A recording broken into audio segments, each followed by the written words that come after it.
오늘 컨텐츠는요, 이재명 의사와 또 다른 독립투사분들, 의사분들 이야기입니다. 여러분, 시작하기 전에 의사랑 열사에 대해서는 알죠? 기본적으로 알고 계시죠?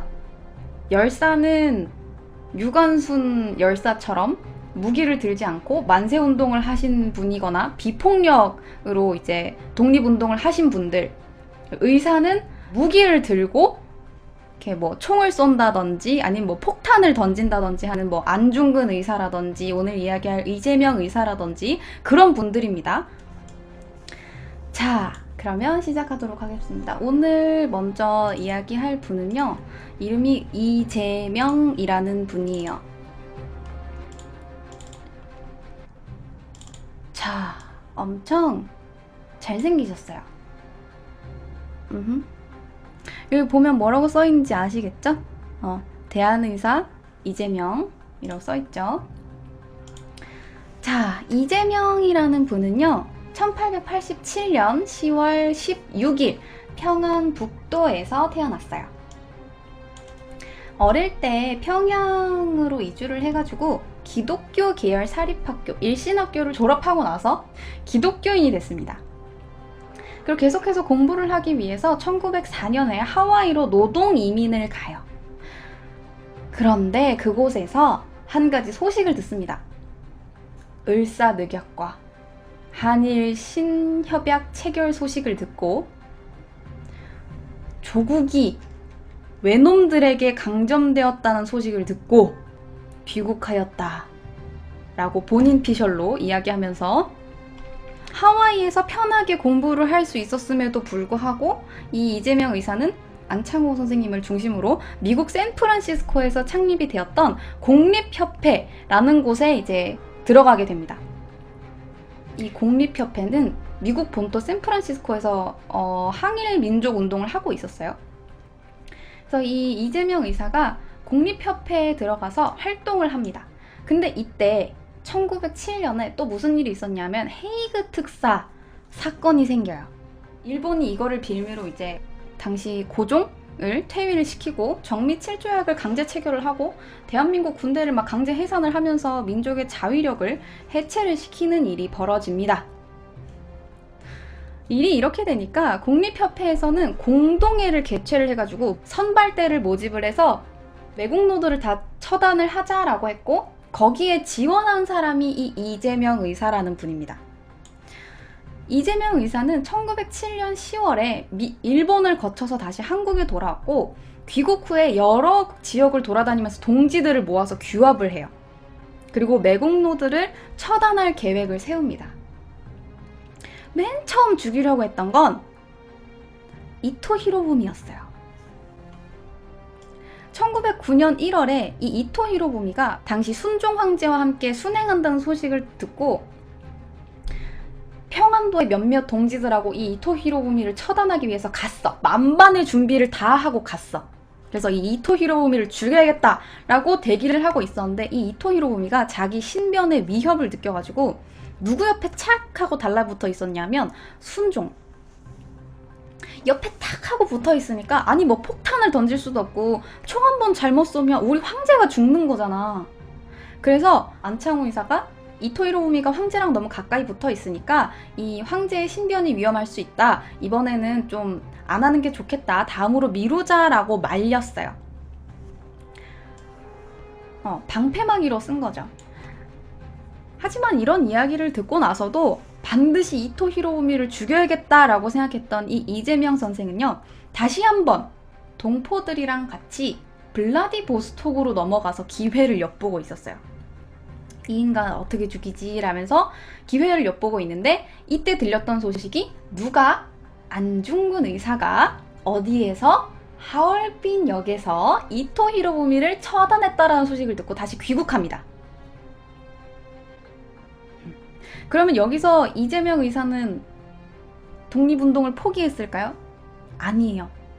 자, 그러면 이번에는 이토 히로부미가 아니라 나라를 팔아먹은 을사오적을 처단하자 라고 계획을 세워요.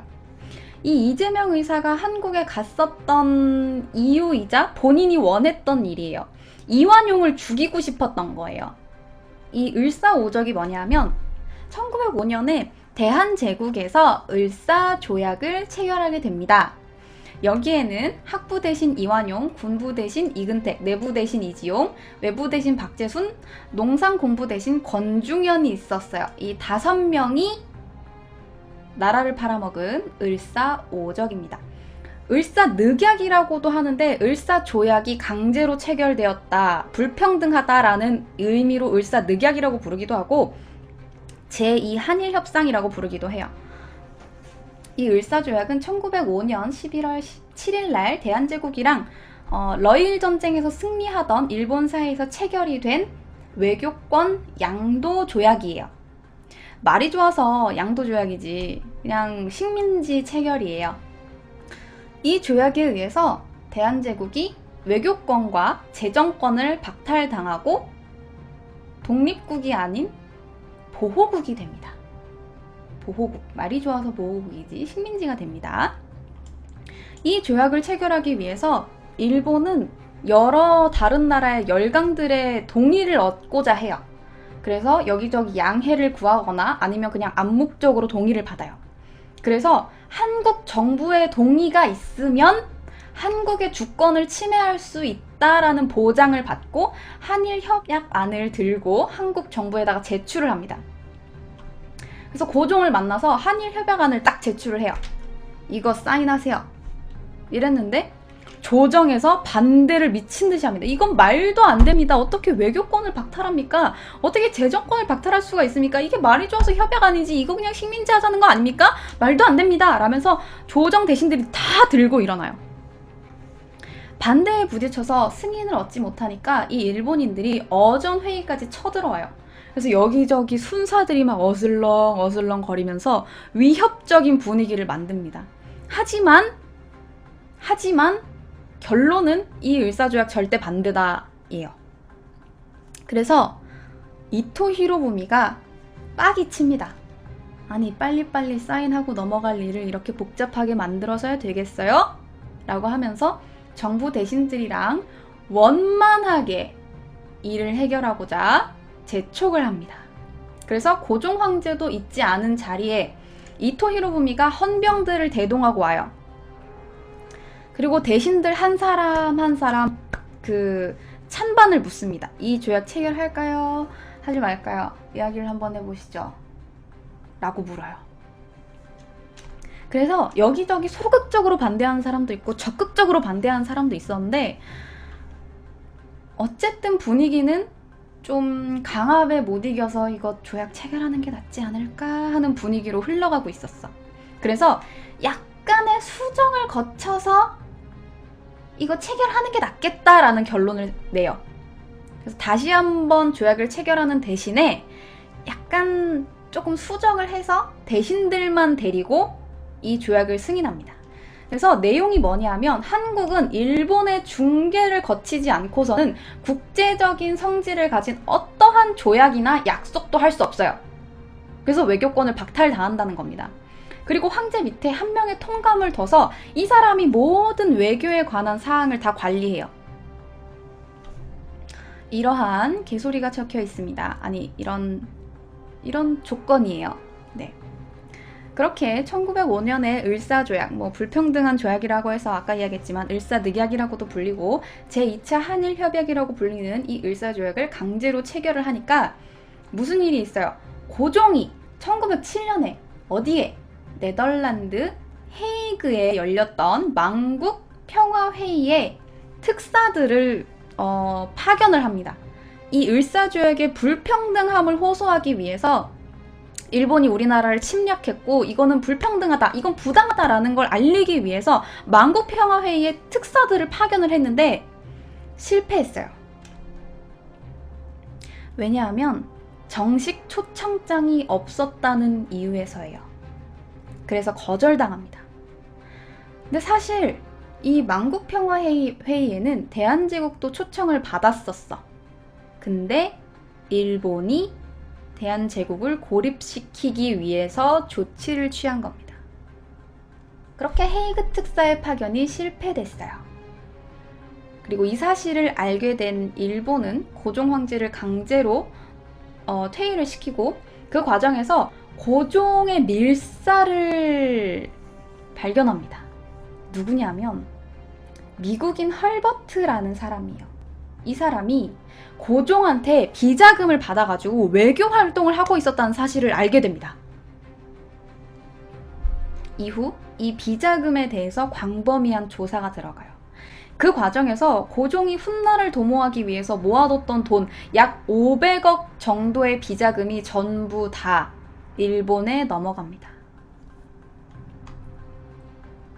이 모든 일의 시발점이 된 을사오적의 대표급인 이완용. 여러분들 이완용에 대해서 잘 알고 계신가요? 이완용은 1858년에 경기도에서 태어났어요. 약간 좀 괜찮은 집에서 태어났는데 10살에 이씨 일가의 아저씨뻘 되는 이호준에게 그 집에 장자가 없다는 이유로 그 집에 양자로 들어가게 돼요. 청소년기에는 다른 대감집 자제들과 함께 항상 비교를 당했어요. 그러나 이 이완용이라는 사람은요, 목적을 위해서는 수단과 방법을 가리지 않았어요. 그래서 굉장히 학업 성취도가 뛰어났다라고 전해집니다. 이후 25살에 과거급제를 해요. 과거급제를 해서 이런저런 고생을 하다가 외부 대신으로 임명이 돼서 대한제국의 러시아 협상까지 전담을 해요.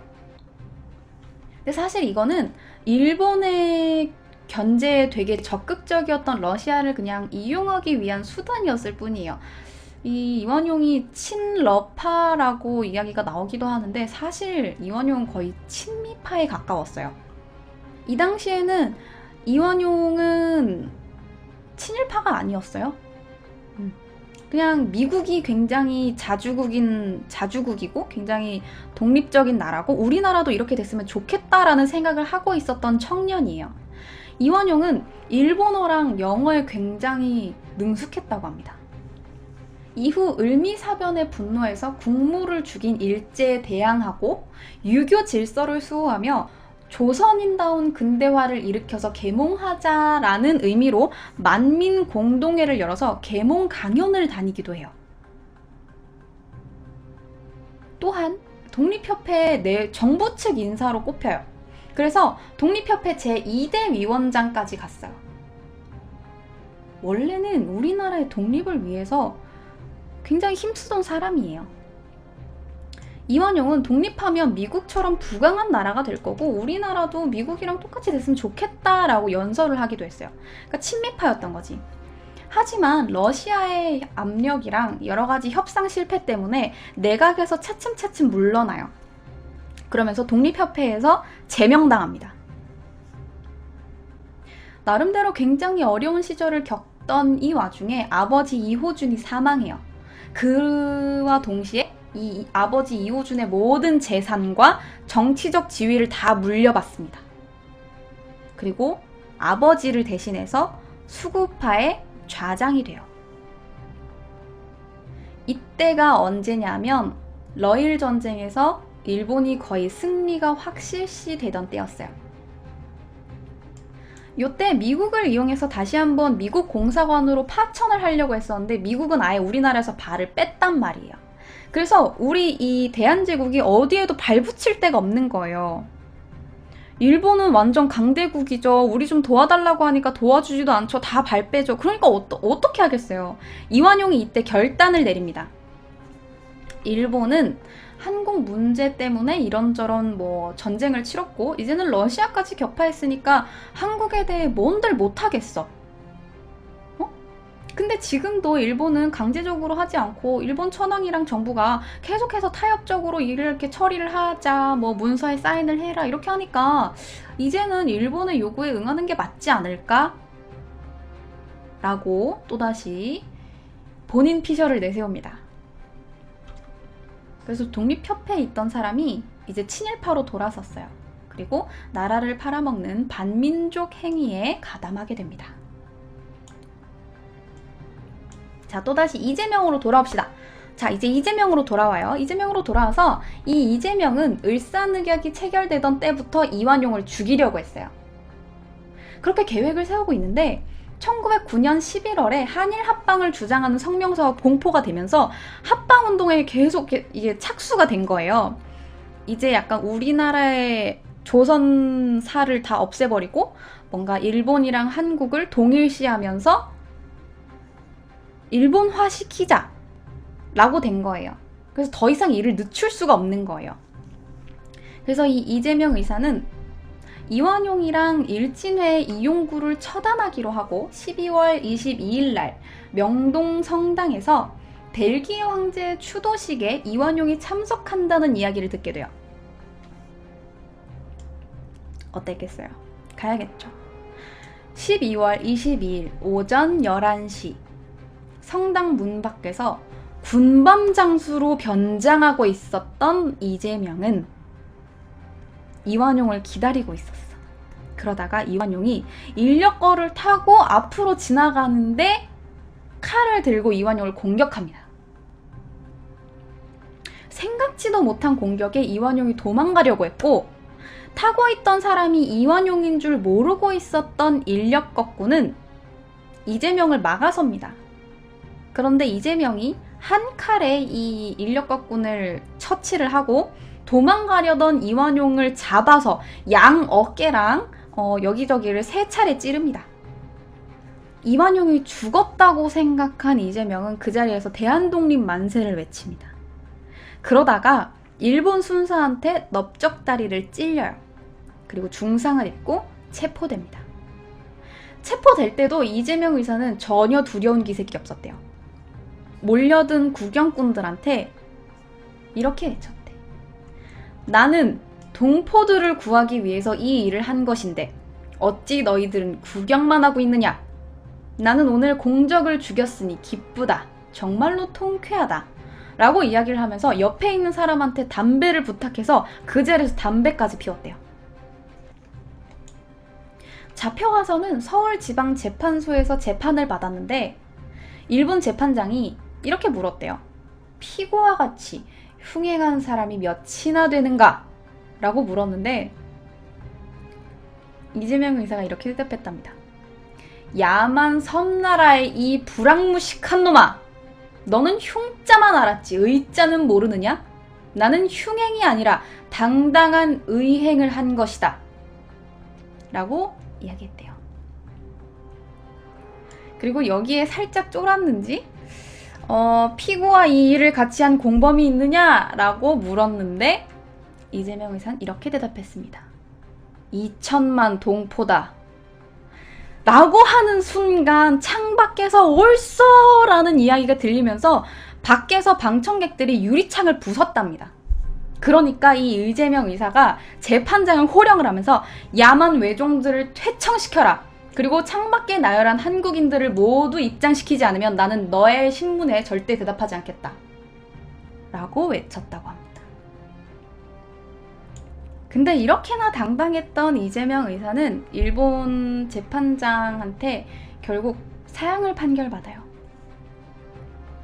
이완용 암살 미수 및 인력거꾼이었던 박원문 살인죄예요. 살인미수로는 사형을 줄 수가 없으니까 다른 살인죄까지 적용을 시킨 거죠. 그래요. 들으셨겠지만 이완용 암살 미수입니다. 이완용은 곧바로 병원으로 실려가서 치료를 받았어. 아주 운이 좋게도 당시 일본인들 치료 목적으로 파견을 와 있었던 일본인 외과 의사들이 최신 의료 기술을 총동원해서 이완용을 살립니다. 그리고 이완용은 왼쪽 폐를 관통을 당했으나 목숨을 건졌어요. 그리고 약 2개월간 입원 치료를 한 끝에 자리에서 털고 일어나셨습니다. 아이고, 아주 대단하십니다.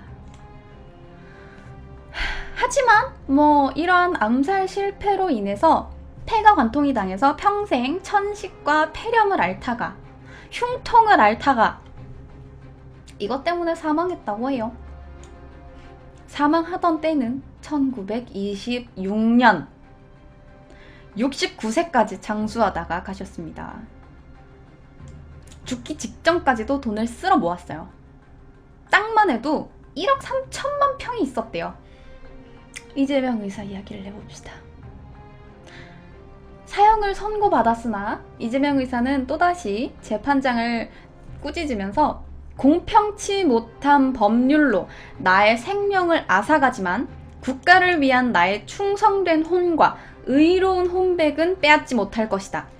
한 번의 죽음은 아깝지 아니하거니와 생전에 이룩하지 못한 한을 기어이 설욕신장하리라 라고 외쳤고 1910년 9월 13일 서대문 형무소에서 순국하면서도 당당히 외칩니다. 나는 죽어 수십만의 이재명으로 환생해 기어이 일본을 망하게 하고 말 것이다 라고. 이 이재명 의사가 순국했을 당시 나이가 24살입니다. 이것을 기리기 위해서 명동 성당에는 이재명 표지석이 있습니다. 여기에 이 표지석이 있는지 몰라. 이재명 의사에 대해서 모르니까 여기 가가지고 그냥 감사합니다라고 기도 한번 하지를 못하는 거지. 모르니까. 여러분들은 이제라도 아셨으니까 명동 성당에 가실 일이 있으면 한 번쯤 가보셔도 될 것 같아요.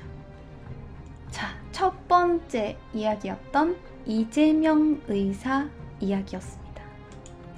여기만 하면 좀 짧잖아. 그러니까 을사늑약에 분노하셨던 또 다른 의사들 이야기를 해봅시다. 때는 1908년 샌프란시스코에서 있었던 암살 사건이에요. 주인공은 전명훈 의사입니다. 전명훈 의사는 어려서부터 굉장히 불의를 보면 참지 못하는 성격이셨대요. 근데 이분이 미국에서 공부를 해서 내가 한국에서 이 학업을 닦아 우리나라에 돌아와서 뭔가 이바지할 것이다 라는 생각을 가지고 계셨어요. 그래서 미국에서 공부를 했다가 한국으로 돌아올 계획이었는데 1903년에 하와이에 도착해서 학비를 마련하기 위해서 이런저런 일을 합니다. 농장에서 일을 하기도 하고 그러다가 미국의 본토인 샌프란시스코로 이주하게 돼요. 미국에 도착해서도 학비와 생활비 마련을 위해서 막 철도 공사장에 가서 일을 하기도 하고 알래스카 어장에서 막 막노동을 하기도 하고 그러면서 굉장히 돈을 열심히 벌었어요. 그러면서도 민족 문제에 대해서 항상 신경을 쓰고 있었다고 합니다. 그러던 와중 샌프란시스코에서 뭐예요? 항일 민족 운동을 하던 뭐라고요? 공립협회에 가입했어요. 미국에서도 반일 운동이 점차 증진되고 있었던 때였어요. 어느 정도였냐면 미국 정부에서 일본인 이민 금지 법안을 의회에 제출해서 일본인들이 미국에 못 들어오도록 아예 원천 봉쇄하려고 하던 때였단 말이에요. 일이 이렇게 되니까 일본 정부에서는 미국 내에 반일 감정을 무마시키고 일본인 이민 금지 법안을 무산시키기 위해서 주미 일본 공사관 서기로 있었던 스티븐스를 미국으로 파견하게 됩니다. 이 스티븐스는요, 일본의 국익을 실천하기 위해서 앞장섰던 인물이에요. 을사늑약이랑 정미칠조약 등 한국의 식민지 조약을 체결하는데 아주 열심히였던 인물이에요. 그래서 일본은 이 스티븐스를 미국으로 보내서 한국의 무능력을 알리고 이 일본의 한국 침략 행위를 정당화하기 위해서 일을 벌입니다. 그러한 사명을 띠고 미국으로 다시 돌아온 이 스티븐스는요, 미국에서 기자회견을 열어요. 그래서 일본은 한국을 보호하는 것이며 이것은 한국에 도움이 되는 일이다. 한국에서는 지방 농민과 각처 인민들이 정부의 학대를 더 이상 받지 않아도 되어 일본인들을 모두 환영하고 있다라고 이야기를 합니다. 헛소리를 하고 있죠. 그래서 샌프란시스코에 있었던 재미동포들의 분노를 삽니다. 이로 인해 샌프란시스코 근처에 있었던 동포들이 국립회관에 모여가지고 토의를 해요. 이 일을 어쩔 거냐, 이놈을 죽여버릴까 이야기를 하다가 말로 하자라는 이야기가 나와서 대표를 보내요. 대표들을 선발을 해가지고 스티븐스한테 보내서 야, 네가 한 말 잘못됐다라고 인정하고 취소해라 라고 이야기를 하려고 했어요. 그래서 대표들이 스티븐스를 찾아가서 잘못을 정정해라! 네가 잘못 이야기한 거 아니냐! 라고 이야기하니까 이 스티븐스가 오히려 이렇게 이야기해요. 한국에는 충신, 이완용이 있고 이토 히로부미가 있으니 한국과 동양의 행복이다. 내가 볼 때는 태왕제가 너무나 실덕이 많고 백성의 재물을 빼앗았으며 인민들은 너무나 우매해 독립할 자격이 없다. 이것이 사실이 아니고 무엇이겠는가? 라고 이야기를 해서 그 자리에서 너무 열이 받았던 대표 중에 한 명, 정재관이라는 분은 주먹으로 스티븐스를 그냥 쳐버립니다. 하지만 어쨌든 결론은 맺지 못하고 그냥 돌아왔어요. 그리고 이 소식을 들었던 전명훈 의사는 자기가 학비와 생활비 등으로 모았던 모든 돈을 총을 사는 데 씁니다. 권총을 사고 이 스티븐스를 암살하기 위해서 암살 장소랑 시간을 정했어요. 그렇게 1908년 3월 23일 오전 9시예요. 이 장소입니다. 이거는 독립협회에서 꾸민 일이 아니고 이분이 혼자 계획한 일이에요.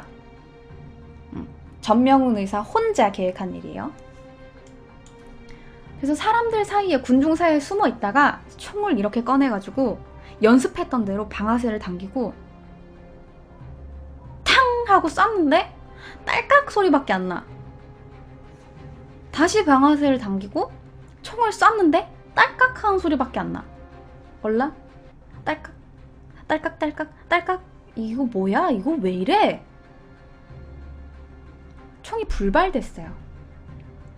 총이 불발된 걸 안 순간 전명훈 씨는 총을 들고 스티븐스한테 돌격합니다. 총이 안 되면 육탄전이에요. 어차피 이 자식을 죽일 각오를 하고 왔으니까 어차피 거리 낄 것도 없어요. 그렇게 육탄전을 벌입니다. 총을 들고 막 스티븐스를 막 때리고 막 스티븐스도 막 막으면서 막 한 대씩 치고 막 육탄전이 거기서 벌어진 거야. 둘이서 몇 분간 주먹 다짐을 하면서 사투를 벌입니다. 근데 상황이 여의치 않아. 너무나 시간이 늦어지니까 이대로라면 잡힐 것 같은 거예요. 그래서 전명훈 의사는 안 되겠다. 이대로라면 내가 잡힌다. 내가 잡히면 아무 의미가 없지 않느냐 라고 생각을 하면서 도망쳐서 훗날을 도모하는 게 나을 거라고 생각을 해서 자리를 박차고 도망을 가려는 순간 탕 하는 소리가 납니다. 어머! 이게 무슨 소리지? 라고 생각하는 순간 전명훈 의사 어깨에 총알이 하나 박혀요.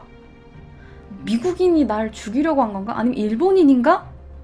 라는 생각을 하는 순간 둘이 정말 떨어지기를 기다렸다는 듯이 총알이 딱 발사가 됐고 전명훈 의사 어깨에 빡 하고 박혔거든요. 그래서 이게 무슨 소리지? 하고 있는데 두 발의 총알이 더 발사됩니다. 두 발의 총알은 스티븐스의 가슴과 다리를 맞췄어요. 누가 그랬냐면 그 자리에서 똑같이 스티븐스를 암살하려고 했던 또 한 명의 의사, 장인환 의사입니다. 이분이 장인환 의사예요.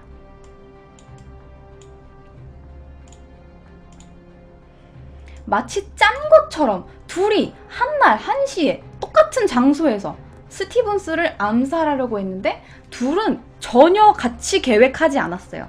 그냥 정말 우연히 그 사건을 듣고 화가 나서 이 스티븐스를 죽이려고 왔던 거예요. 근데 그냥 우연히 그게 맞아 떨어졌을 뿐이야.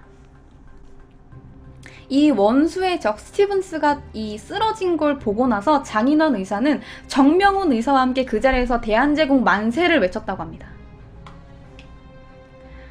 그리고 뒤이어서 장인환 의사는 유창한 영어로 스티븐스가 일본의 앞잡이로 얼마나 대한제국의 자주독립을 침해했고 이 실상이 어땠고를 그 자리에서 연설을 했대요. 그리고 그 자주독립을 방위하기 위해서 이 스티븐스를 처단했다라고 설명했다고 합니다. 그리고 스티븐스를 쏜 이 정명훈 의사랑, 이 정명훈 의사도 어깨에 총을 맞았잖아요. 그래서 정명훈 의사랑 스티븐스를 같이 병원에 보내서 미국 경찰이 물었대요. 왜 스티븐스를 습격했느냐? 라고 물었는데 정명훈 의사가 이렇게 대답했대요. 일본이 러시아와 싸우면서 한국의 독립을 확실히 한다고 선언했는데 이제는 국권을 빼앗고 재정을 흡수했다. 그러므로 내가 미국에 와서 학업을 닦아 국가에 헌신하려고 했는데 지금 스티븐스가 한국이 일본을 환영하고 일본인에게 감복한다니 내가 이 도적을 죽이려 한 것이다 라고 이야기했대요. 이재명 의사의 암살 실패와는 반대로 이 스티븐스는 총을 맞고 이틀 후에 사망했다고 합니다. 그리고 이 소식을 들은 전명훈 의사는 병상에 누워서 눈물을 흘리면서 기뻐했다고 해요. 두 의사는 나중에 미국 법정에서 판결을 받아요. 어쨌든 미국인을 죽인 거니까요. 근데 이때에도 여기서 이 재판장에서 애국에 대해서 토론을 했고 법관들이 감동했대요. 그리고 둘이 공범관계가 아니었다는 게 드러나서 결국 요 증거 불충분으로 무죄 선고를 받고 풀려났어요. 정명훈 의사는. 당시 교민들이 성금을 모아서 변호사를 선임해줬다고 합니다. 장인환 의사는 요 스티븐스를 쏴서 죽였기 때문에 25년형을 선고받았으나 교민들의 관심과 노력으로 10년 만에 가출옥을 합니다. 정명훈 의사는 1945년 8월 15일 무슨 일이 있었죠? 광복 맞이했죠. 광복을 맞이했는데 한국에 가지 못하고 1947년 미국에서 63세의 나이로 사망하셨다고 해요. 그리고 로스앤젤레스 천주교 묘지에 묻혀 계시다가 1994년에 반장돼서 지금은 국립묘지에 안장이 되어 계시고요. 장인환 의사는 샌프란시스코에서 병고에 시달리시다가 1930년에 투신 자살하셨대요. 어쨌든 나라의 독립을 위해서 힘쓰셨던 두 분이에요. 너무나 영화 같았던 이 이야기는 신문 기사로도 실립니다. 이렇게 기사가 났고 영화 같았던 암살은 성공으로 막을 내립니다. 자, 두 번째 이야기 여기까지예요. 어때요, 여러분들? 재미있었나요?